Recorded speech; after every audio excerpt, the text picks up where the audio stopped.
La tarde en que descubrí que mi hijo había vendido mi casa, el sol ardía sobre las calles polvorientas de Tepic, como si quisiera borrar cualquier rastro de compasión. El calor era insoportable, pero lo que hervía en mi pecho era más fuerte que cualquier temperatura. Regresé del mercado cargando una bolsa con frijoles y tortillas, y lo primero que vi fue a dos hombres desconocidos sacando muebles por la puerta principal. ¿Qué demonios hacen?, grité, con la voz temblorosa. Ellos apenas se dignaron a mirarme, y uno de ellos respondió con desgana: «Esto ya no es suyo, viejo. Su hijo lo cambió. Ahora esto nos pertenece». Sentí que el piso se abría bajo mis pies. Me lancé contra ellos, empujando, suplicando, exigiendo una explicación. No podía creerlo. El más joven sacó un papel arrugado del bolsillo trasero y me lo arrojó al pecho. Allí estaba la firma de mi hijo, escrita con tinta temblorosa y olor a desesperación. «Pago recibido», decía, seguido de una cifra ridícula y de una nota aún más cruel. Un intercambio por drogas. Una casa, mi casa, la que había levantado con décadas de sudor y heridas en la espalda, entregada a cambio de una maldita bolsa de polvo blanco. Mis manos se apretaron hasta hacerse sangre. Busqué a mi hijo esa misma noche. Lo encontré en un callejón húmedo, los ojos rojos y la piel pegajosa de sudor. Apenas podía sostenerse en pie. «¿Qué hiciste?», le grité, sujetándolo por el cuello de la camisa. Él me miró con una sonrisa que no reconocí, una mueca vacía de humanidad. «Ya no era tuya, ni mía», murmuró, tropezando hacia atrás. Necesitaba escapar. Necesitaba el viaje. Su voz era un murmullo quebrado. Lo solté con asco, pero por dentro me estaba destrozando. No era solo la traición, era la confirmación de que mi hijo había sido devorado por algo más fuerte que cualquier vínculo de sangre. Esa noche dormí en la banqueta frente a lo que había sido mi hogar. Los nuevos dueños cerraron la puerta sin mirarme y yo me quedé allí, con el recuerdo de cada ladrillo que había colocado con mis propias manos, el techo que protegió a mi esposa, el patio donde mi hijo jugaba de niño, todo reducido a una transacción miserable. La rabia me impedía llorar, pero dentro de mí se gestaba algo más oscuro. Mi hijo creía haberme condenado a la miseria, a la mendicidad. Lo que él ignoraba era que yo tenía un secreto, uno que había guardado durante décadas, esperando el momento adecuado para usarlo. Los días siguientes fueron una tortura. Caminaba por las calles como un fantasma, recibiendo las miradas de lástima de vecinos que murmuraban a mis espaldas: «El viejo Ramírez, su hijo lo dejó sin nada», decían. Algunos intentaban darme un plato de comida, otros me evitaban, temerosos de que la desgracia fuera contagiosa. Yo aceptaba el pan con humildad, pero no decía palabra. No podían imaginar que, tras mis ojos apagados, mi mente trabajaba como una máquina precisa, tejiendo planes. Porque mi secreto no era un simple recuerdo, era un arma, y tarde o temprano mi hijo descubriría lo que significaba despertar a un hombre que nunca debió ser provocado.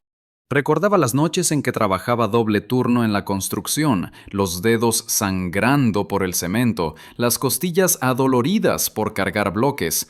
Todo lo hice para que él tuviera futuro, para que estudiara, para que no conociera el hambre que yo había vivido en la infancia. Y ahora verlo tirado en la calle, riéndose como un loco mientras destrozaba todo lo que construí, era un recordatorio cruel de que el sacrificio a veces se pudre. Pero también era gasolina para mi fuego. Esa traición no podía quedar impune. Y lo mejor era que él mismo, con su ceguera, había abierto la puerta para que mi secreto renaciera. Cada noche, sentado en una banca oxidada del Parque Hidalgo, repasaba lo que tenía que hacer. Mi secreto no era algo que se contara con palabras ligeras, era una verdad enterrada en mi pasado, una parte de mí que había escondido incluso de mi esposa, no por vergüenza, sino por protección. Había jurado no volver a esa vida, no tocar nunca más esas sombras. Pero mi hijo, con su traición, me había arrastrado de nuevo al borde del abismo. Y en ese abismo yo siempre supe moverme mejor que nadie. El amanecer llegó una mañana con un silencio extraño. Me levanté del banco con la espalda rígida, los huesos que crujían como madera vieja, y sentí que había llegado el momento de empezar. Mis ojos se fijaron en la calle donde mi hijo solía desaparecer cada noche, ese pasillo de humo y promesas rotas. Allí, entre vendedores de muerte y compradores desesperados, encontraría las piezas para armar mi venganza. Y mientras me adentraba en ese laberinto, sonreí por primera vez desde que todo comenzó, porque lo que mi hijo no sabía era que yo, su padre, había sido mucho más que un simple albañil. El primer sitio al que fui fue el callejón detrás de la cantina La Única, donde los hombres con los bolsillos llenos de necesidad iban a comprar migajas de olvido. El olor a gasolina, orines y fruta pasada me golpeó como un recuerdo viejo. Vi a mi hijo de lejos, apoyado en un muro, con la mandíbula apretada y las manos inquietas como pájaros enjaulados. Esperaba a su proveedor. No me acerqué. El proveedor llegó con paso insolente, un joven con tatuajes mal hechos y una mirada sin paciencia. Intercambiaron palabras cortas, miradas paranoicas, un paquete. Quise correr, arrancarle el veneno de las manos, pero me aguanté. Mi secreto exigía paciencia, y la paciencia es un arma que solo funciona si uno no tiembla. Esa misma noche busqué a alguien que había jurado no volver a ver, Efraín el Zurdo, un viejo conocido de cuando yo era otro hombre. Lo encontré en una bodega desmantelada, arreglando radios viejos como si fueran relojes de bolsillo. Me recibió con la sombra de una sonrisa que no llegaba a los ojos. «Creí que no te vería más, Ramírez», dijo, limpiándose las manos en un trapo grasiento. Le conté lo justo, que mi hijo me había dejado en la calle, que necesitaba nombres y rutas, que no quería sangre, solo control. El zurdo me observó como se mira a un animal al que se conoce bien. Sabía que no pedía poco. Me vio 3 nombres y una advertencia. Vas a herir a tu propio muchacho si no escoges bien dónde apretar. Volví al parque con el bolsillo más pesado de lo que parecía. Nombres que ardían, calles que se convertían en líneas de un mapa, horarios que latían como un corazón. Recordé el cuarto secreto de mi antigua casa, un espacio que construí hábilmente detrás del armario grande del pasillo y que, pese a venderla, seguía siendo mío en la memoria y en los planos que nunca mostré. Allí, hace años, escondí una caja metálica con documentos, copias de escrituras, recibos y una libreta con apuntes de trabajos que nadie conocería. Ese era mi verdadero secreto, no solo contactos ni pasado turbio, sino pruebas de que nada en esa transacción sucia podía considerarse legítimo. Si ponía esas piezas en juego, podía tumbar a los nuevos dueños y a quienes los respaldaban. Pero entrar a mi antigua casa no era simple. Los nuevos propietarios tenían perros y una costumbre ruidosa de beber hasta tarde. Necesitaba un pretexto que abriera la puerta y me diera unos minutos. Lo encontré en la necesidad. Uno de los hombres que cargaron mis muebles había mencionado que el calentador no funcionaba y que nadie en esa cuadra sabía repararlo. Al día siguiente, con una caja de herramientas prestada y una gorra sudada que me hacía parecer invisible, toqué a su puerta como si fuera un maestro de oficio buscando trabajo. La necesidad es hermana de la imprudencia. Me dejaron entrar. Caminé por mi casa como un ladrón de sus propios recuerdos, escuchando mis pasos en un suelo que aún crujía donde lo había clavado yo mismo. Ajusté válvulas, purgué la línea, hice ruido de experto. Cuando los dejé entretenidos con una fuga ficticia en el patio, me deslicé hacia el pasillo. El armario, viejo y noble, seguía en su sitio. Metí la mano detrás de la tabla que yo mismo había ahuecado hacía años y toqué el borde frío de la caja metálica. El pulso me retumbaba en los dientes. La saqué con cuidado. La envolví en mi chamarra y la escondí en el bolsillo del fondo de mi caja de herramientas. En la cocina, uno de ellos gritó por la fuga que había descubierto. Fui, apreté un par de tuercas que ya había aflojado a propósito y cobré poco para no levantar sospechas. Salí con la caja pegada al costado como si fuera un órgano nuevo cosido a mi cuerpo. Abrí la caja en el cuarto de la pensión, con el ventilador girando lento y un olor a jabón barato flotando en el aire. Dentro, las escrituras originales a nombre de mi esposa y mío, con una cláusula que ninguno de los hombres que hicieron el trato con mi hijo había visto jamás. La casa no podía transferirse sin mi firma y la de ella, o, en su ausencia, sin la aprobación del fideicomiso que yo mismo había creado cuando él cayó preso la primera vez. Nadie sabía de ese fideicomiso. Lo armé por miedo y cariño, cuando supe que la adicción era un monstruo que no suelta lo que muerde. También estaban las copias de depósitos y el nombre de un notario cansado al que podía sacársele la verdad con un empujón de vergüenza. Mi secreto no era violencia, era papel, sello y memoria. Con las pruebas en la mano debía elegir el orden del golpe. Si iba directo contra los nuevos dueños, podrían esconder al notario y aplastar a mi hijo como escarmiento. Si iba contra el proveedor, el barrio estallaría y yo sería el viejo que trajo tragedia. Elegí una ruta intermedia. Primero el notario. Lo esperé a la salida de su despacho, un edificio encalado con una bandera descolorida en la puerta. Llevaba el traje mal planchado y los ojos cansados de quien firma más de lo que entiende. Le hablé en voz baja, sin amenazas, le mostré copias, le recordé la cláusula y en un susurro le solté los apellidos que aún pesan en Nayarit cuando se mencionan. No hizo falta más. Su frente sudó con la memoria de la cárcel. Aceptó redactar una fe de hechos para anular la escritura que validó el trueque. El paso siguiente era el más delicado: tocar al proveedor sin que supiera que lo tocaba. El zurdo me consiguió un recado, que cierta remesa se retrasaría por razones bancarias. Bastaron 24 horas para que el barrio oliera a nervios. Un proveedor ansioso hace errores. Un error me bastaba. En ese lapso vi a mi hijo tambalearse entre el antojo y la culpa, y aunque quise sujetarlo, me contuve. Debía caer en un hueco lo bastante profundo para mirar hacia arriba y buscar mi mano. Cuando la remesa no llegó, el joven tatuado salió a buscar culpables y yo, con la fe de hechos ya en curso, deposité otra pieza. Avisé a los nuevos propietarios de que su compra estaba en disputa legal y que el notario firmante sería llamado a declarar. El miedo les cambió el color de la cara.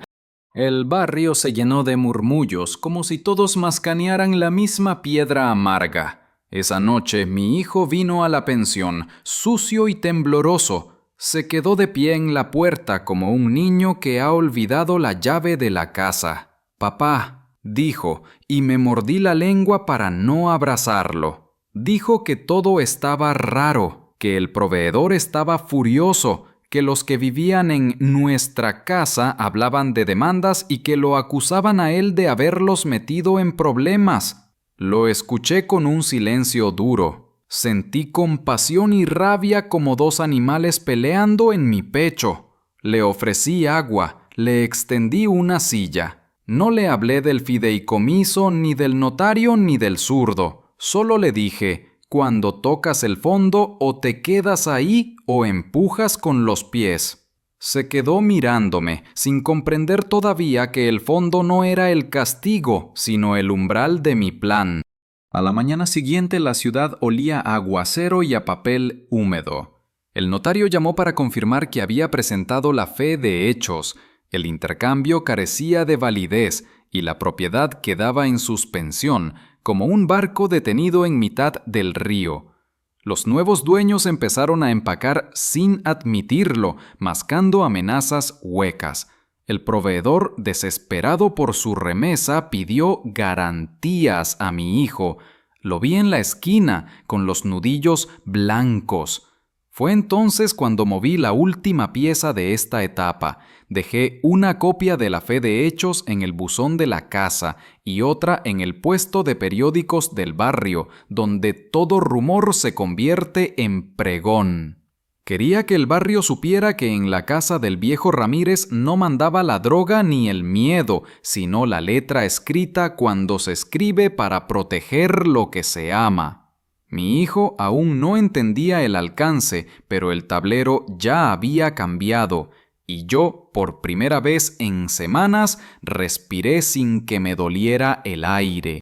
Las noticias corrieron como pólvora en el barrio.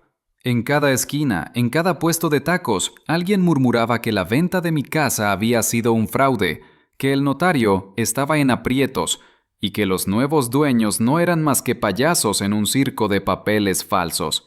Yo los observaba desde la distancia, viendo cómo su seguridad se desmoronaba como una pared de adobe bajo la lluvia. El miedo es un veneno silencioso.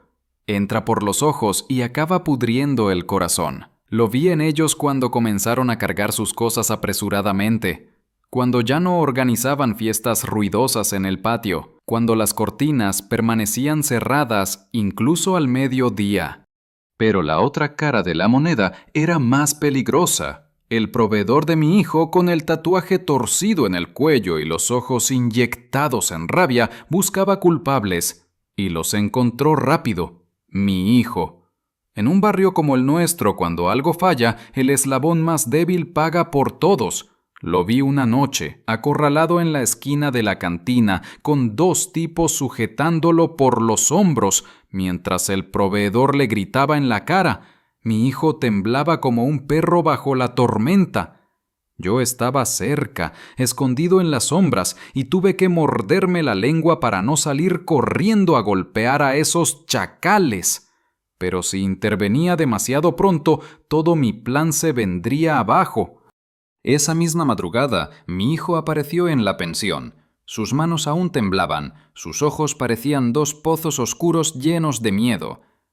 «Papá», dijo con la voz quebrada, «creo que me van a matar». Me quedé callado un momento, dejándolo sudar su desesperación. Dentro de mí, dos voces peleaban: la del padre que quería protegerlo y la del hombre que sabía que a veces hay que dejar que el dolor enseñe lo que uno no puede explicar con palabras. Finalmente le dije: «Si no quieres que te maten, deja de vivir como un muerto». Él bajó la cabeza, pero no se fue. Se quedó toda la noche en un rincón, encogido, como cuando era niño y soñaba pesadillas. Los días siguientes fueron de tensión insoportable. El proveedor, cada vez más desesperado por recuperar su mercancía, aumentaba la presión. Yo, mientras tanto, movía mis piezas con calma. El notario, aterrado de perder su licencia, se convirtió en mi aliado involuntario. Entregó copias certificadas de los documentos que deposité en manos de un viejo periodista local que me debía favores. No tardó en aparecer una nota en un periódico de poca circulación, pero suficiente para encender rumores en los tribunales. «Fraude inmobiliario en Tepic», decía el titular, acompañado de detalles que dejaban claro que la transacción de mi hijo estaba podrida desde la raíz. La reacción no se hizo esperar. Los hombres que habían tomado mi casa comenzaron a discutir entre ellos. Algunos querían devolver la propiedad, otros amenazaban con incendiarla antes de perderla. Pero yo ya había previsto esa furia. La caja metálica que había recuperado contenía más que escrituras. Tenía copias de transferencias bancarias que conectaban al proveedor con uno de los compradores. Al dejar esos documentos en el buzón de la fiscalía local, encendí otra mecha. Ahora no solo era un asunto de barrio, era un asunto legal. El proveedor, sin saberlo, estaba atrapado en una red que no podría cortar con cuchillos ni balas. Mi hijo, sin embargo, seguía hundido. Pasaba los días encerrado en la pensión, sin atreverse a salir. A veces lo miraba dormir, sudando, murmurando palabras que no entendía. Recordaba al niño que corría descalzo por el patio, al muchacho que soñaba con ser mecánico, y me preguntaba en qué momento la vida lo había doblado hasta romperlo. La rabia seguía ahí, pero mezclada con una tristeza pesada como plomo. Sabía que mi secreto ya no era solo un arma contra los otros, era también la única tabla de salvación para él, aunque todavía no lo comprendiera. Una tarde, mientras el sol se escondía tras las azoteas oxidadas, lo llevé conmigo a caminar por las calles del centro. No le expliqué nada, solo lo arrastré lejos de la sombra del proveedor. Entramos en una oficina gris, con paredes descascaradas y olor a polvo, la fiscalía. Allí, frente a un funcionario joven que apenas levantaba la vista de sus papeles, entregué un sobre manila con todos los documentos que probaban la nulidad de la venta. Mi hijo me miró como si no entendiera nada. «¿Qué es eso?», preguntó. Yo respondí sin mirarlo. «Tu condena o tu salvación. Todo depende de cómo juegues ahora». Esa noche no hubo palabras entre nosotros. Él se quedó sentado en la cama, mirando al suelo, mientras yo repasaba mentalmente cada movimiento. El tablero estaba casi listo, los nuevos dueños estaban acorralados, el notario estaba bajo presión, el proveedor se hundía en sus propias trampas. Solo faltaba una chispa más para que todo ardiera. Y esa chispa, lo sabía, debía venir de mi hijo. Necesitaba que hablara, que confesara, que viera el paso que lo arrancara de la oscuridad, pero aún no sabía si tendría el valor. Al amanecer, mientras el barrio despertaba entre tamales y motores viejos, me acerqué a él. Le puse una mano en el hombro y le dije: «Muy pronto todo esto se caerá encima de ti. Si quieres vivir, tendrás que contar la verdad, y si no, entonces yo usaré mi secreto hasta el final, aunque te arrastre conmigo». Su mirada se alzó, temblorosa, pero con una chispa de algo que no había visto en meses. Miedo, sí, pero también decisión. Y en ese instante comprendí que la batalla más difícil no era contra el proveedor ni contra los falsos dueños, sino contra la propia sangre que llevaba mi apellido. El barrio entero olía a pólvora aunque no se hubiera disparado una sola bala. Era el olor de la tensión, de las miradas que evitaban cruzarse, de los murmullos que se callaban en cuanto uno pasaba. El proveedor estaba cada vez más acorralado. Los supuestos dueños de mi casa se desmoronaban entre amenazas huecas y mi hijo caminaba como un fantasma, sabiendo que el suelo bajo sus pies se resquebrajaba. Yo lo seguía de cerca, no para vigilarlo, sino porque sabía que en cualquier esquina podía aparecer el golpe final, el que lo hundiera o lo obligara a despertar.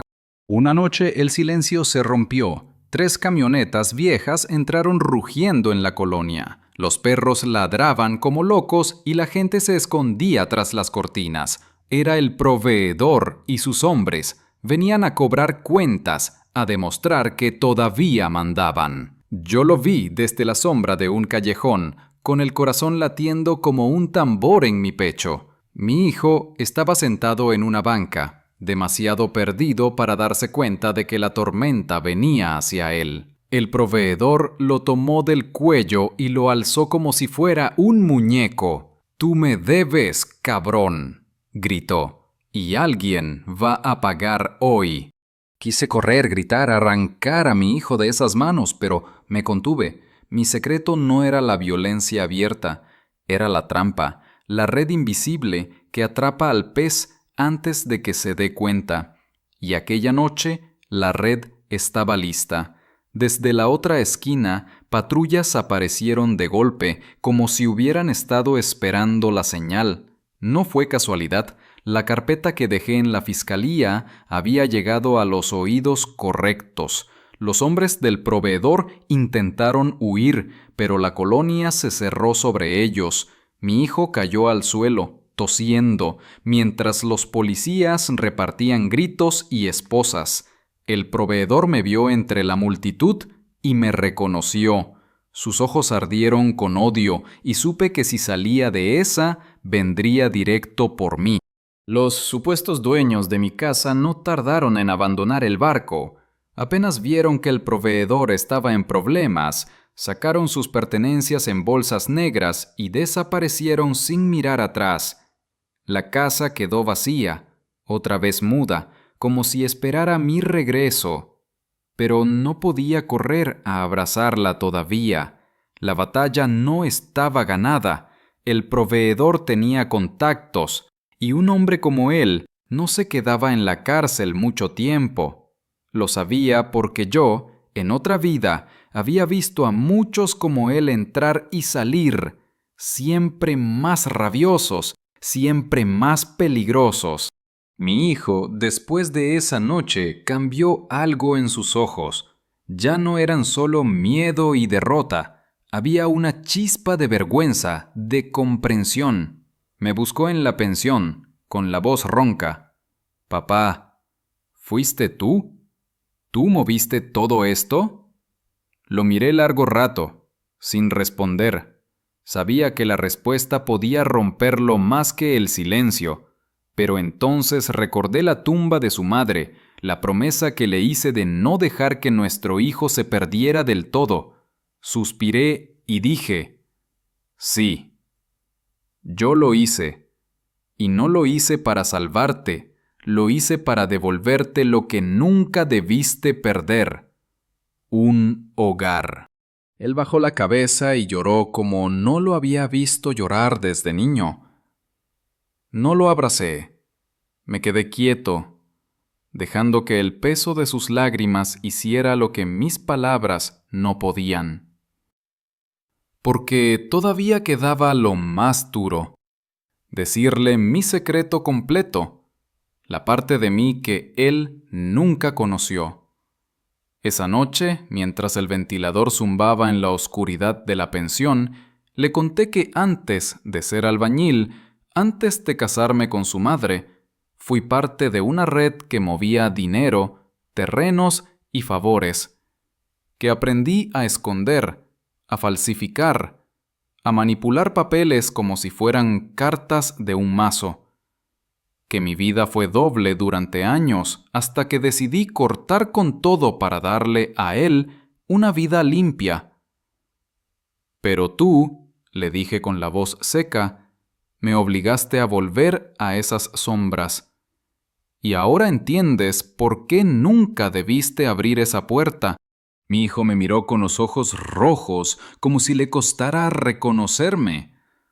Entonces, ¿siempre fuiste uno de ellos?, preguntó. Negué con la cabeza. Nunca fui uno de ellos. Fui el que aprendió de ellos, y por eso sigo vivo. Guardamos silencio largo rato. Afuera la lluvia golpeaba los techos como dedos impacientes. Al amanecer lo llevé conmigo a la casa. La puerta estaba entreabierta, los vidrios rotos, el eco de las fiestas y amenazas reducido a polvo. Caminamos por las habitaciones vacías, donde los muros aún guardaban la memoria de nuestras vidas. «Aquí creciste», le dije, tocando una pared, «y aquí me traicionaste». Él cerró los ojos respirando hondo. Se arrodilló en medio de la sala y apoyó la frente en el suelo, como si pidiera perdón a la casa misma. Yo lo observé en silencio, sintiendo una mezcla extraña de orgullo y dolor. Sabía que el proveedor no tardaría en regresar, que su odio me buscaba. Pero en ese instante, en esa casa vacía que volvía a ser mía por derecho y por astucia, entendí que el verdadero campo de batalla no estaba en la calle, sino dentro de mi hijo. Si lograba que se levantara, que caminara conmigo, entonces mi secreto habría servido para algo más que venganza. Si no, todo lo que había hecho se perdería en las sombras, como tantas otras vidas en esta tierra de polvo y sangre. La calma que habíamos conseguido fue breve, como una bocanada de aire entre dos golpes. A la semana del desalojo y la devolución parcial de la casa, se sintió un rumor que crecía como un mal presagio. El proveedor no estaba muerto en la memoria, solo quieto, y había vuelto para cobrar. Lo supe por las miradas que me lanzaban los viejos del barrio, por las ventanas que se cerraron al verme pasar, por el perro de la esquina que comenzó a ladrar sin razón aparente. Esa tarde, al atardecer, vi acercarse al primer señal, una camioneta sin placas, con cristales polarizados que dejaban adivinar figuras dentro.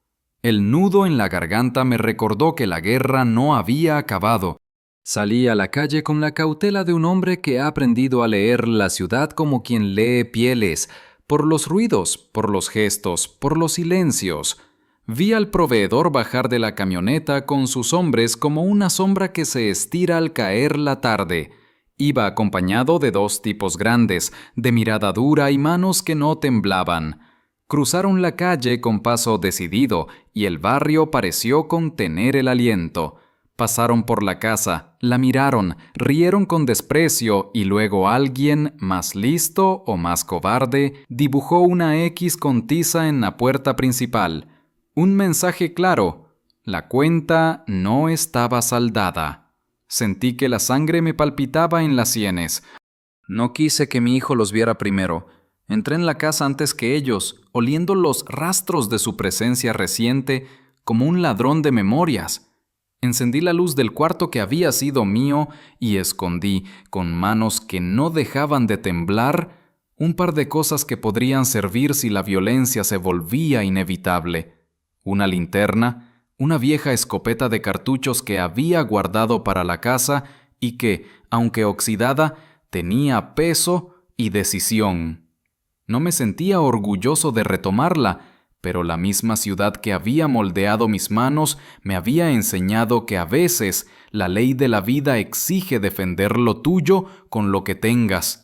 Los hombres del proveedor no tardaron en entrar al patio, empujando las puertas como quien entra en casa ajena con la arrogancia de quien paga su miedo con la violencia.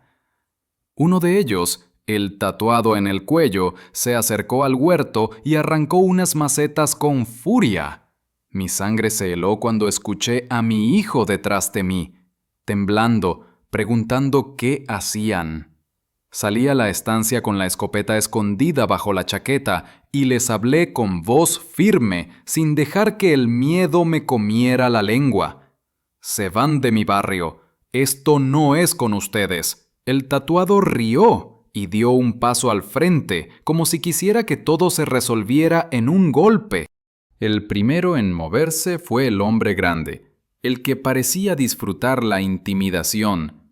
Estiró la mano para empujarme, pero no contó con que yo había aprendido a sostener el suelo con la mirada. El golpe no llegó. Lo detuve en el aire con un gesto inesperado, un empujón de experiencia que hizo tambalear su orgullo. Fue un segundo decisivo. La violencia olió a posible y la línea entre palabra y bala se había borrado. Entonces el proveedor gritó mi nombre, con la rabia de quien reconoce un peligro mayor al que imaginó. «Ramírez», dijo, y en esa invocación sentí el pasado como un cuchillo afilado. Todo estalló en una mezcla de insultos, amenazas y músculos tensos. Mi hijo quiso intervenir y lo sujeté con fuerza, obligándolo a quedarse atrás. En el cruce de miradas, uno de los hombres sacó un cuchillo corto que reflejó la última luz del día. El peso de la amenaza era tangible, como si los segundos se volvieran piedras. En ese instante, sin planearlo, apreté la escopeta contra el pecho y la deslicé hacia adelante. El ruido de la corredera al cerrarse fue un trueno en mi boca. No disparé, pero el gesto bastó para que la tensión cambiara de signo. Ya no era solo intimidación, era posibilidad de daño real. La policía llegó después del primer disparo. Un vecino que había visto la escena desde su ventana llamó con manos temblorosas, y eso rompió la coreografía de la batalla. Los hombres se dispersaron con maldiciones, el proveedor lanzó una última mirada que prometía venganza y se marchó con sus coches, dejando tras de sí la respiración contenida del barrio. En la noche que siguió, mi hijo tembló junto a mí en la cama, llorando de la misma manera que lo hizo en el patio cuando se arrodilló ante la sala vacía. Me abrazó sin palabras. Yo sentí su peso como si fuera la verdad palpable del remedio o la ruina. A la mañana siguiente, la calma era una piel fina. Con prudencia, oculté la escopeta donde sabía que nadie la encontraría y le repetí a mi hijo lo que ya había dicho en otras noches, que la violencia no era la solución, pero que la vida a veces obliga a ensuciarse las manos para no perder lo único que importa. Él me miró con ojos que mezclaban vergüenza y algo parecido a la admiración. No dijo que me perdonaba, pero esa pequeña grieta fue suficiente para que yo comprendiera que la batalla por su alma no se ganaba en una noche de coraje, sino en una serie de pasos que lo arrancaran de la furia y la dependencia. Mientras tanto, la amenaza del proveedor seguía latente como un reloj que avanza sin pausa. Sabía que no se daría por vencido, su orgullo ardería hasta convertir en leña todo lo que tuviera a su alcance. Así que me puse a trabajar en dos frentes, fortalecer la defensa de la casa y, al mismo tiempo, tender redes que pudieran apretar al proveedor donde más le doliera, sus contactos, sus suministros, sus escondites. Volví a la fiscalía con más pruebas y dejé caer, con palabras mesuradas, la idea de que habría una cadena que llevaría hasta él. No quería derramar sangre, quería encender la luz que hacía imposible esconderse. Esa misma semana, uno de sus hombres fue detenido con un cargamento menor. No fue un golpe de mi mano, sino el resultado de la presión legal y de los rumores que había sembrado. La noticia corrió como fuego en el barrio y el proveedor, ahora más nervioso que enfadado, cometió errores que pude aprovechar. Mi hijo, por su parte, empezó a caminar con paso más firme, aunque aún miraba la calle como quien teme una emboscada. El miedo no desaparece de un día para otro, pero las heridas cicatrizan si las cuidas con paciencia y no con rabia. Y yo, con mi secreto a cuestas y mi casa medio recuperada, me preparaba para lo que sabía llegaría, un final que decidiría si salíamos vivos de la sombra o si los nombres se convertían en lápidas. La noche en que el proveedor juró cobrarse lo perdido, el barrio olía a aceite quemado y a miedo. Había oído los pasos desde lejos, botas aplastando la tierra, risas cortadas que sabían a amenaza. Vinieron en tropel, no solo hombres, sino una estrategia: bloquear calles, cortar salidas, convertir la colonia en una trampa. Me avisaron con un llamado anónimo al amanecer y al principio pensé que era una broma pesada. Luego vi las camionetas aparcar a la vuelta de la esquina y supe que la guerra cambiaba de forma. Mi casa, esa vez, quedó rodeada por sombras con paciencia de depredador. No quise que mi hijo se quedara dentro. Lo llamé y lo saqué por la parte trasera, por la puerta que yo mismo había previsto cuando el miedo tocó por primera vez. Caminamos sin cruzar la mirada, subimos por azoteas, pasamos por patios vecinos y bajamos por callejones hasta llegar a la bodega donde el zurdo tenía Steels viejos y radios rotos. Allí, entre trastos y polvo, le dije lo que ya sabía. El proveedor no venía por la casa solamente, venía por rescatar su propio orgullo con sangre.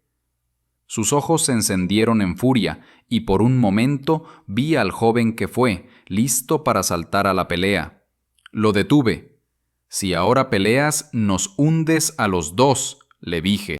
Mientras tanto, yo movía piezas en la ciudad como quien juega con cartas marcadas. Puse en marcha un contacto viejo en la policía local, no por dinero, sino por promesas y memoria. Y le solté el nombre del proveedor junto con la ubicación aproximada de su guarida. No podía ser solo legalidad. Necesitábamos que la ley oliera la sangre de los delincuentes. A la hora convenida, cuando las sombras comenzaron a cerrar el cerco en torno a la casa, unas luces azules aparecieron como fantasmas salvadores en la avenida principal. Hubo gritos, carreras, un ruido seco de motores y pasos. Parecía que mi plan funcionaba. Pero la justicia llega con hilo y a veces es lenta, y el proveedor no era tonto, dio un giro inesperado. En lugar de quedarse a pelear, ordenó incendiar un contenedor con escombros al lado de la casa para generar caos y cortar la ruta de auxilio. Vi la columna de humo elevarse como señal de alarma, y supe que la trampa había cambiado de manos. Ya no éramos nosotros los que la dirigíamos, sino él. La policía, obligada a dispersarse para controlar el fuego, dejó una brecha que el proveedor aprovechó para atacar por otro flanco. El barrio sintió el olor a pólvora y a traición. En el cruce del desconcierto, mi hijo quiso salir a enfrentar aquello. Le prohibí moverse. Nos hicimos pequeños en la sombra, escuchando cómo la puerta de la casa recibía golpes y amenazas. Por un instante pensé en volver a la vieja escopeta, en tomar la ley con mis manos cansadas y en acabar con la vergüenza de una vez. Pero la voz del zurdo resonó en mi cabeza con la razón de los que han aprendido a sobrevivir. Si disparas y matas, te conviertes en otro tipo. ¿Ese es el ejemplo que quieres dejarle? Guardé la rabia y con ella la decisión de no manchar más el apellido con sangre. Cuando todo parecía perdido, ocurrió una pequeña victoria. Uno de los hombres del proveedor, un tipo joven y nervioso, fue detenido en un operativo distinto y en su teléfono había pistas que lo vinculaban con la logística del ataque. La policía volvió a concentrarse y decidió cortar la persecución por la quema para centrarse en desarticular la estructura. La tensión bajó como un tendal que se libera de plomo. Sin embargo, la victoria vino salada. En la refriega, la fachada de la casa quedó dañada, ventanas rotas, paredes tiznadas, un agujero en el corazón que me dolió como si fueran mis propias costillas. Lo que había recuperado con astucia se mostraba ahora en ruinas. Después de la pelea, el barrio cambió. La gente dejó de mirarnos con lástima para vernos con respeto temeroso. No era orgullo lo que recibía, sino una mezcla confusa de miedo y admiración.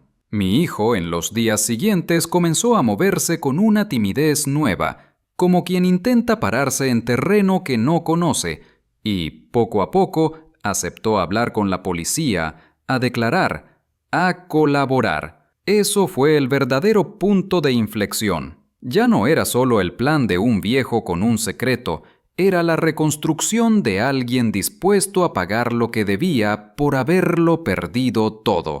Pero la sombra del proveedor no había muerto. Había sido herida y retrocedía con odio en sus ojos.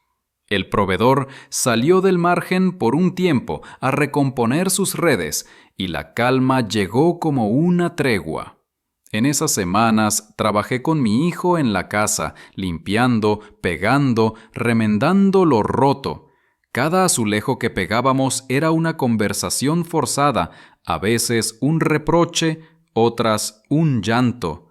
No buscaba redención rápida, buscaba que el muchacho sintiera el peso de la reconstrucción como una máquina que moldea el carácter. Yo le hablaba de trabajo, de constancia, de cómo la vida no se recompone con decretos, sino con manos sucias y voluntad. El clímax, sin embargo, todavía no había llegado. En una noche que olía a lluvia, recibí una llamada que puso la sangre en mi garganta. El proveedor había vuelto a la ciudad. No venía solo, traía aliados desconocidos, dinero y la intención clara de hacer que nadie olvidara su nombre. Sentí cómo el pasado, ese viejo compañero con la lengua afilada, se acercaba otra vez. Miré a mi hijo y supe que la batalla final se acercaba. No sería solo por la casa ni por los papeles, sino por el alma de un muchacho que debía decidir si seguía siendo presa o si aprendía a caminar sin que el miedo le guiara los pasos. La llamada llegó en mitad de la madrugada. Una voz ronca, alterada, me dijo lo que más temía escuchar. El proveedor regresó, viejo, y no viene a negociar. Colgué el teléfono con el corazón acelerado, sabiendo que las pocas semanas de calma habían sido una ilusión frágil. El enemigo estaba de vuelta, más fuerte, con aliados que no conocíamos. El aire en la habitación se volvió pesado, y al mirar a mi hijo dormido en el catre, comprendí que esta vez no podría ocultarle la verdad ni mantenerlo al margen. Si el proveedor venía por nosotros, lo haría a plena luz, y ambos tendríamos que enfrentar la tormenta. Al amanecer, salimos al patio a revisar los daños que aún quedaban de la última embestida. Los muros seguían manchados de hollín, las ventanas remendadas con tablas. Mi hijo pasó los dedos por las grietas de la pared como si fueran cicatrices en la piel de un cuerpo vivo. «Papá», me dijo en voz baja, «¿y si nunca se detiene? ¿Y si siempre estamos huyendo?» Lo miré con firmeza, conteniendo la rabia que me quemaba la garganta. Entonces aprenderemos a no huir, a sostenernos de pie aunque tiemble la tierra. Sus ojos, por primera vez en mucho tiempo, no se apartaron de los míos. En ellos vi miedo, sí, pero también un destello de decisión. Sabía que no podíamos quedarnos esperando otro ataque. Debíamos adelantarnos, golpear donde más le dolía. Usé lo que me quedaba de contactos, esa vieja red que aún respiraba en las sombras de Tepic. El zurdo me consiguió información. El proveedor había instalado un escondite en la periferia, un taller abandonado donde guardaba armas y hacía tratos con sus nuevos socios. No podía denunciarlo directamente, necesitaba pruebas, algo sólido que lo hundiera sin dar opción a que escapara con sobornos.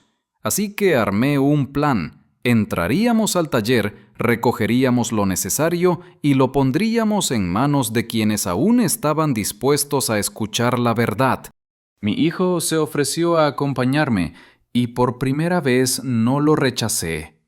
Necesitaba verlo caminar conmigo, sentir que ya no era el niño roto que se refugiaba en la droga, sino alguien capaz de enfrentarse a su propia oscuridad. Esa noche nos movimos como sombras, atravesando calles vacías hasta llegar al taller oxidado. Las paredes estaban cubiertas de grafitis y un par de lámparas colgaban como ojos vigilantes. Nos escondimos tras un muro y observamos. Había 2 guardias, jóvenes, distraídos con sus teléfonos. El peligro era real, pero también lo era la oportunidad. Entramos cuando los muchachos se alejaron a fumar. El interior del taller olía a metal viejo y gasolina. Sobre una mesa improvisada vimos bolsas con polvo blanco, armas envueltas en trapos, documentos dispersos. Mi hijo respiraba agitado, pero sus manos no temblaban.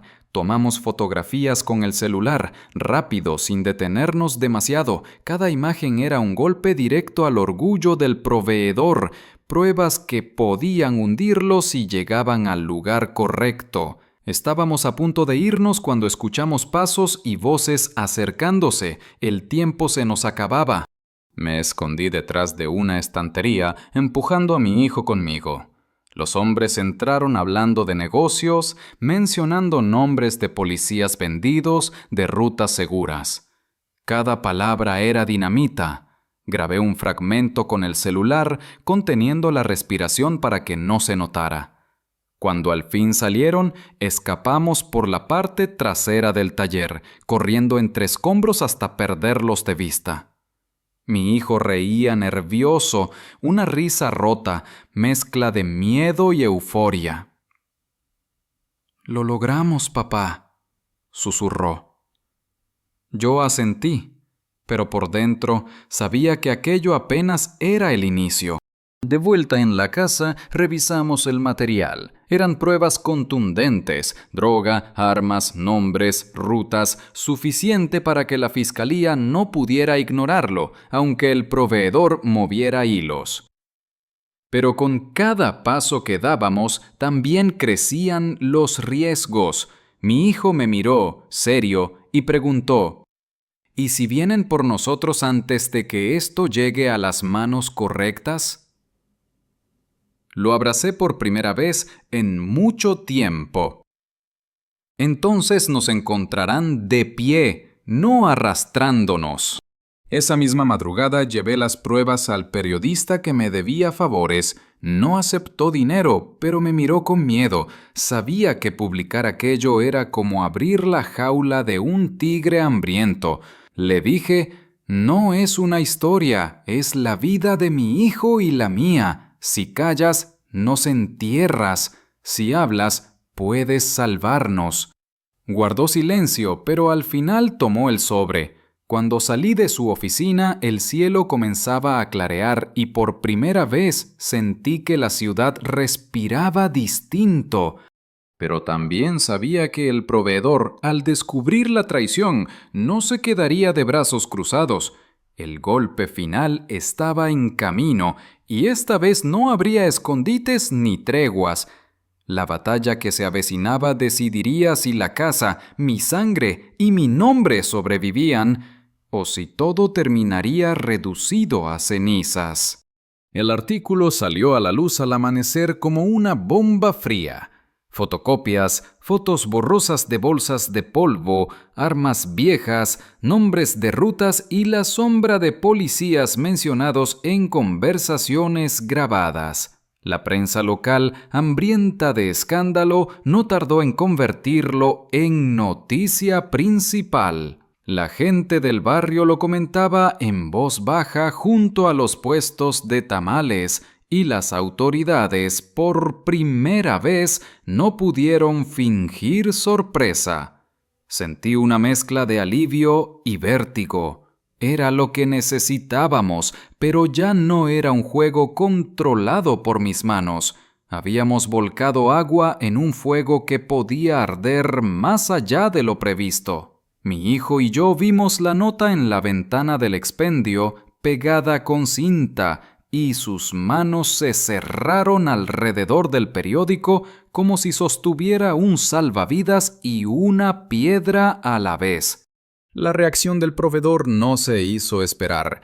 Era previsible y, sin embargo, brutal en su decisión de no dejar cabos sueltos.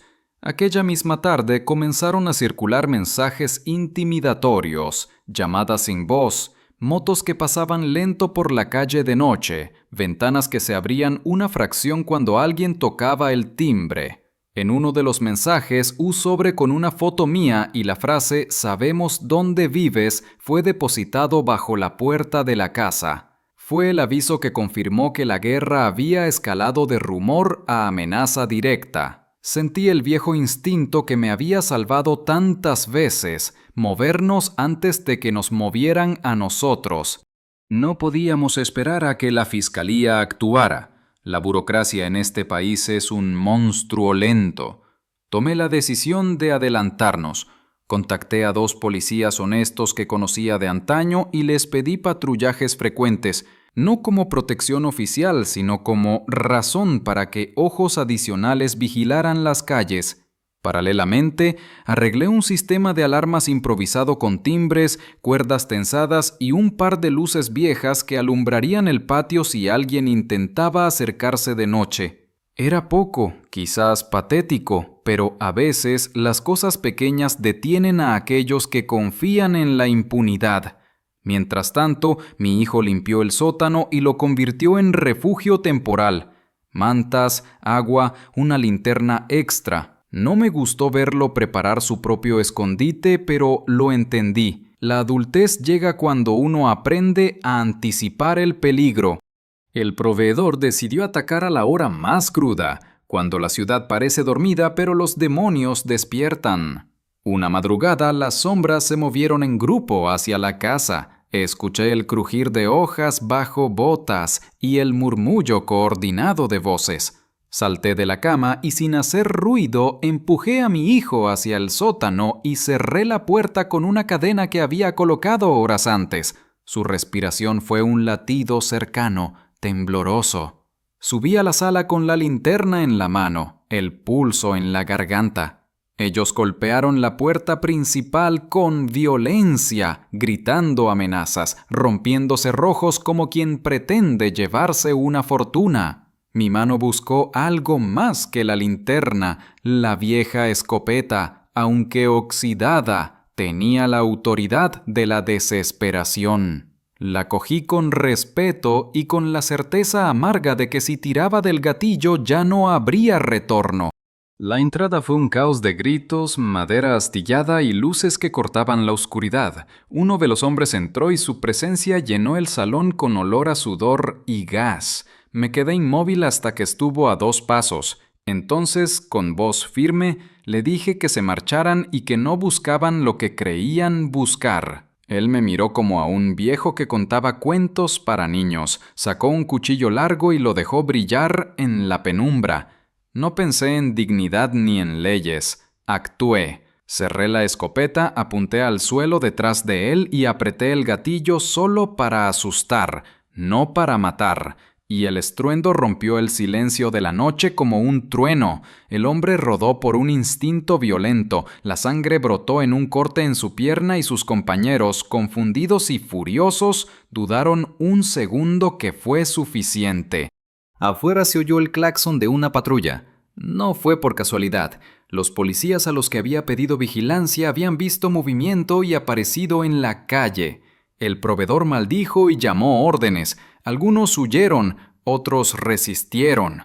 El combate fue breve pero intenso. La casa se sacudió con golpes, mesas rotas y botellas estrelladas. Sentí miedo por primera vez, no del peligro, sino de las consecuencias. Si alguien salía herido de gravedad, la policía no sería nuestro aliado, sino la guillotina. Logramos mantenerlos fuera del corazón de la casa, pero pagamos con madera rota, ventanas hechas pedazos y un buen susto que nadie en la cuadra olvidaría. Al día siguiente, el barrio estaba despierto con rumores que corrían como viento. Ayer hubo tiros en la casa de Ramírez. El viejo se defendió solo. Algunos venían a ofrecer ayuda práctica, un mueble, comida caliente, miradas que decían, estamos contigo. Otros observaban con temor, como si la sombra de la venganza pudiera rozarlos. La fiscalía aceleró su ritmo tras la noticia, y la prensa no tardó en preguntar. La exposición de las pruebas y el intento de ataque formaban un cuadro que la autoridad no podía ignorar. El proveedor, golpeado en su orgullo, se retiró temporalmente, pero su amenaza continuó como un rumor distante. Volveremos. Yo sabía que no era un volveremos vacío, era una promesa sin piedad. Entretanto, mi hijo cambió de nuevo. La experiencia lo había endurecido. Ya no era el muchacho tembloroso del inicio. Empezó a acudir a la asociación de apoyo al drogadicto que un cura del barrio dirigía.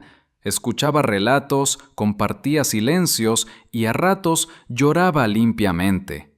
Su recuperación no era lineal, pero había comenzado a sostener la mirada sin buscar escapar.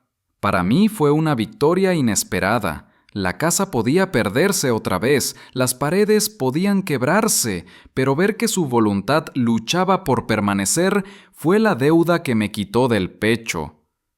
Sabía que la paz no estaba garantizada.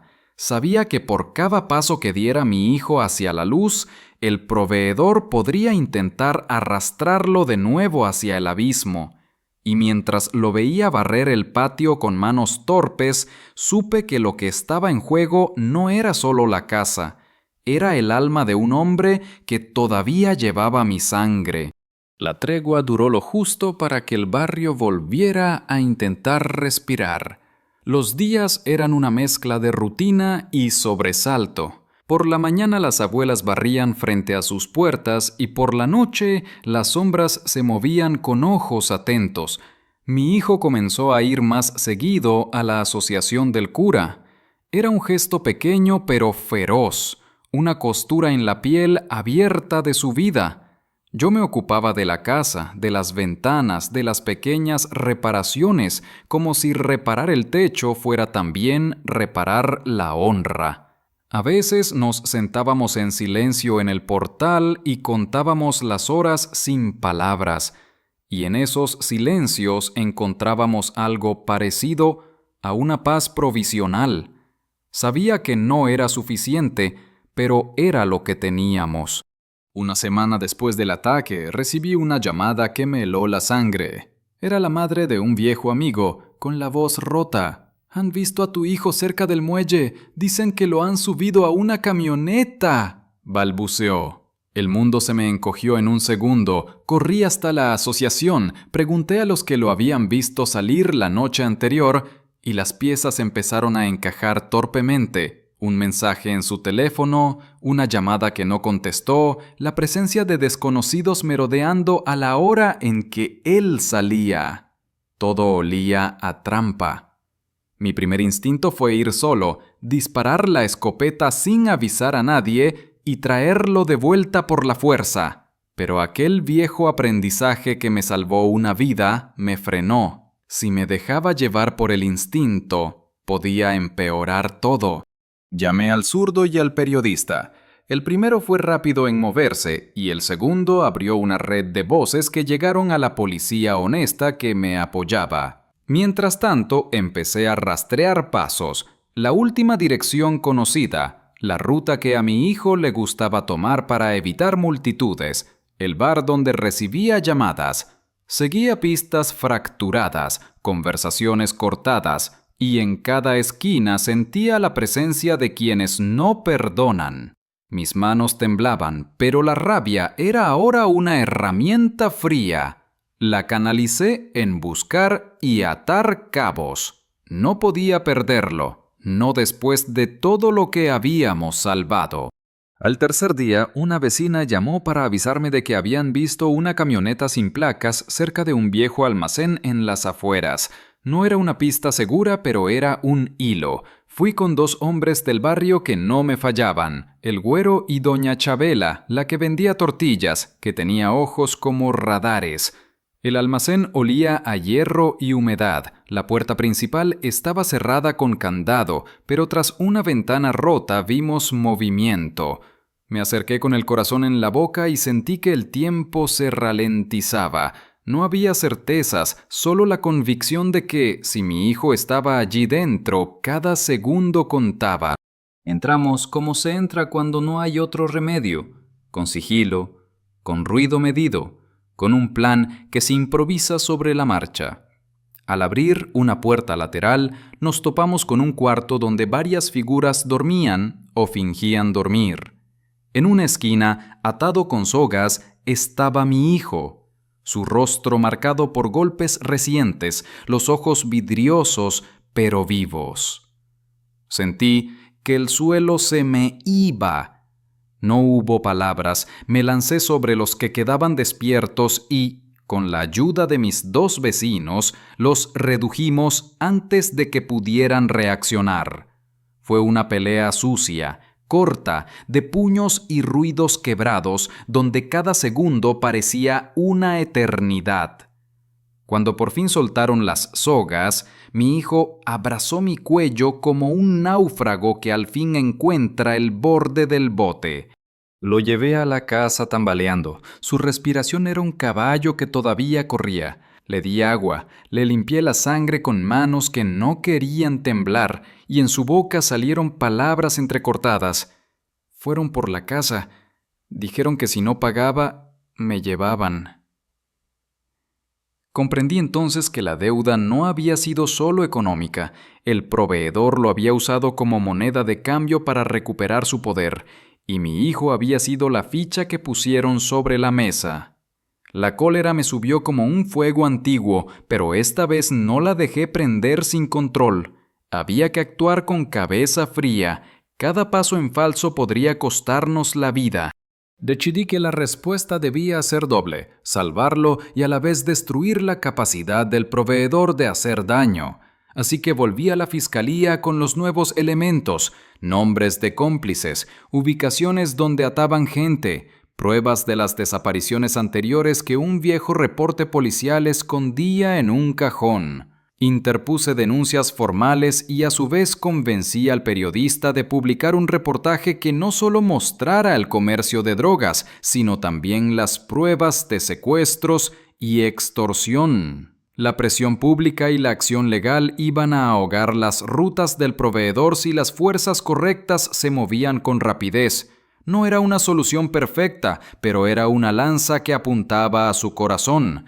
Esa noche, mientras mi hijo dormía en una cama improvisada, escuché voces en la calle, pasos apresurados, murmullos que no eran del todo humanos. Miré por la ventana y vi sombras que se alejaban, como figuras que huyen al sentir que la casa se ha terminado. Sentí un cansancio inmenso, pero también una paz tenue. Hicimos lo que pudimos, lo sacamos del pozo y empezamos a cerrar las paredes. No era el final, lo sabía. La guerra deja marcas que no se borran. Pero por primera vez en muchos meses, mientras la luna tendía su luz sobre el patio donde mi hijo dormía, pensé que quizá, con trabajo y noches en vela, podríamos recuperar más que la casa. Podríamos recuperar el hilo que nos une, la posibilidad de no ser hombres rotos por las decisiones de otros. La madrugada que siguió fue distinta. No hubo disparos, no hubo gritos en la calle, ni motores rugiendo frente a la casa. El silencio era casi extraño, como si la ciudad entera hubiera decidido contener la respiración. Al amanecer, el periodista me llamó. Su voz sonaba nerviosa, pero firme. La nota salió en todos lados, viejo. No fue solo local, ahora es nacional. Tu historia, las pruebas, los secuestros, el proveedor ya no puede esconderse. Me quedé quieto, con el teléfono apretado contra la oreja. No era orgullo lo que sentí, ni siquiera alivio. Fue una mezcla amarga de victoria y vacío, como cuando uno sobrevive a un naufragio y se encuentra solo en la playa, rodeado de restos. Mi hijo escuchó la conversación y se quedó largo rato en silencio. Luego dijo con voz quebrada: «Papá, yo fui quien nos puso aquí. Yo vendí tu casa por veneno. Y aún así, tú lo armaste todo para salvarme». Lo miré con dureza, pero no con odio. «No lo hice por salvarte, hijo. Lo hice para que entendieras que la sangre pesa, que el apellido se defiende. La casa era más que ladrillos, era la memoria de tu madre, la raíz de nuestra vida. Tú la entregaste por nada y yo la recuperé con todo. Ahora te toca a ti decidir si la pierdes de nuevo o la sostienes conmigo». Sus ojos se llenaron de lágrimas, pero no apartó la mirada. Esa fue su primera señal de que estaba listo para cargar su propio peso. Los días siguientes fueron de calma tensa. La policía, presionada por la prensa, hizo redadas en varios puntos de la ciudad. El proveedor, acorralado, intentó huir, pero sus aliados lo entregaron para salvarse a sí mismos.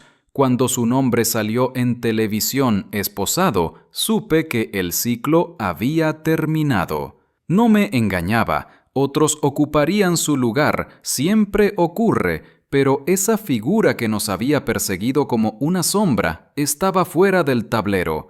El barrio respiró con un alivio torpe, como un enfermo que por fin baja la fiebre pero sigue en cama. La casa poco a poco empezó a recuperar su voz. Mi hijo pintó los muros con sus propias manos, reparó la puerta que él mismo había condenado. Sembró de nuevo en el huerto que había sido arrasado. Cada golpe de martillo era una confesión muda, cada clavo una disculpa que no necesitaba palabras. A veces lo observaba mientras trabajaba, sudoroso y serio, y me costaba reconocer al muchacho roto que encontré aquella noche en el callejón. Ya no era el mismo, las cicatrices lo habían marcado, pero también lo habían endurecido. Y en ese proceso, yo también volvía a aprender a mirarlo como un hijo, no solo como un traidor. Un domingo nos sentamos juntos frente a la casa, mirando cómo los niños del barrio jugaban en la calle. Mi hijo me pasó una cerveza fría y después de un silencio largo dijo: «Papá, yo no sé si merezco estar aquí todavía». Me quedé pensativo. Nadie merece nada, hijo, se construye. Yo tampoco merecía volver a meterme en las sombras, pero lo hice para sostenerte. Ahora tú decides si esas manos que destruyeron pueden también levantar. No contestó, pero apretó la botella con fuerza, como si esa fuera su promesa. La vida no volvió a ser la misma, ni esperaba que lo fuera.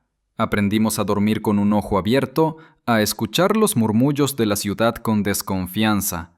Pero también aprendimos a compartir los silencios, a encontrar en la rutina un refugio.